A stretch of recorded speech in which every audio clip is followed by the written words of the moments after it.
Good morning and welcome to BVTV. August has been a month of two halves, and this past week again has been quite a quiet one. So much so that attention turned back to the shape of the US yield curve. It's a sign of how quiet things have been that we haven't heard much about the recent flattening. We're still on a flattening path, but by no measure is it yet inverted, so we continue to just take guidance from the strength of the US data. Several Fed members have said that they wouldn't be making votes that would intentionally flatten the curve any further. The main point of interest last week was around volatility.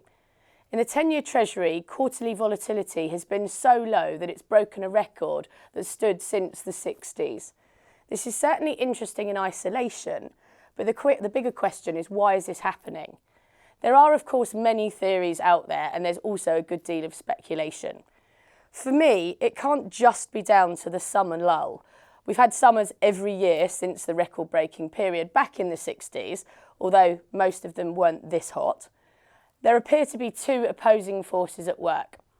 The well-documented excess supply and fewer buyers, plus the Fed on their path of tightening, and the strength of the US data all promotes fears of overheating.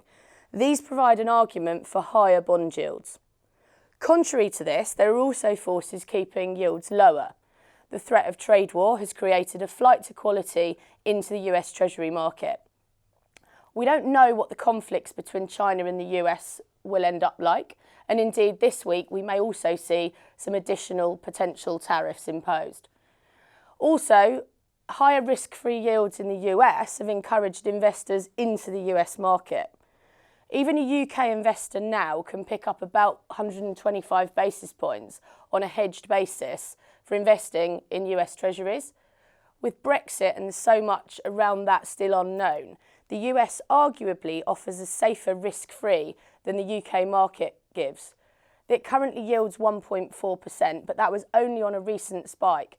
It spent most of the last quarter around the 1.3 level.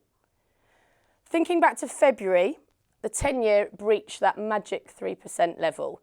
Many expected a large sell-off from here. A high of 3.11 was soon dampened as yields quickly retreated back to the high 2.8s, and that's a level it stayed at.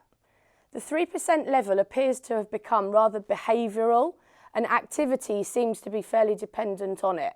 Meanwhile, the markets try to decipher the actual terminal rate despite all of this political noise.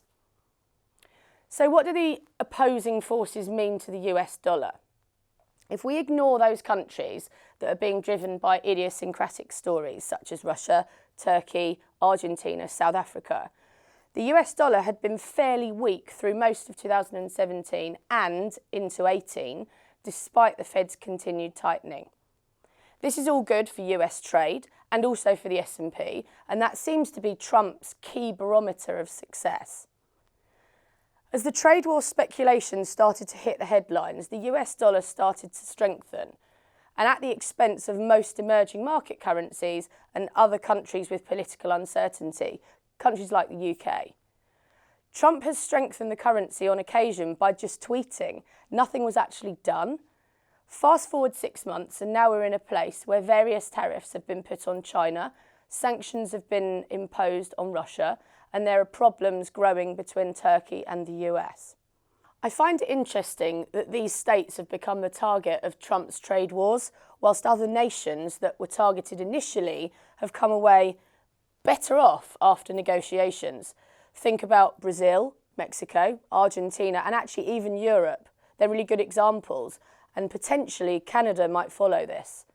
So Trump the protectionist and Trump the populist has actually created a more open, a more favourable path of global trade.